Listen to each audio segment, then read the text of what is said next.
ఇట్లాంటి తప్పుడు పనులు చేస్తే ఎంక్వైరీ చేయమన్నాను, చేస్తున్నారు, చర్యలు తీసుకుంటాం, మేమేం కామాందులు ఏమి ప్రోత్సహించాం అన్నాడు అనుకోండి, ఎంత హుందాగా ఉండేది. హుందాతనం లోపించింది.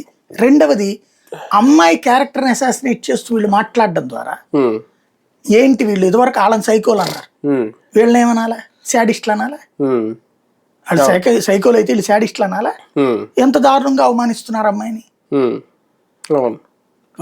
అమ్మాయి కొలట, ఈడేదో మేధావి అన్నట్టు. ఇద్దరి తప్పు లేకుండా జరగదు. వీడిని ఎందుకు మీరు డిఫెండ్ చేస్తారు?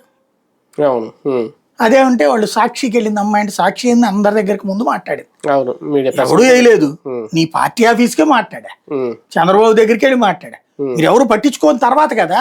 ఇంతకు ముందు సార్ పృథ్వీరాజ్ గాని, మాధవ్ గాని, వీళ్ళన్నీ అప్పట్లో లైవ్లు, సాయంత్రం డిబేట్లు అంతా నడిచింది. ఇప్పుడు అదే మీడియా ఈ అంశాన్ని భుజాన్ని వేసుకుంటుందా అనిపిస్తుంది. నీచ మీడియా, నీచాతి నీచ మీడియా, ఇది వాళ్ళల్లో ఒక్కొక్కడికి ఒక్కొక్క టైటిల్ వరకు వస్తుంది.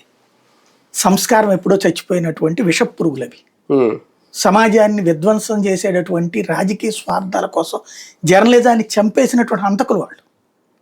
వాళ్ళకి ఇంకా వాళ్ళని గురించి ఎక్కువ మాట్లాడుకోవడం అనవసరం. దాంట్లో సాక్షి కూడా ఉంది.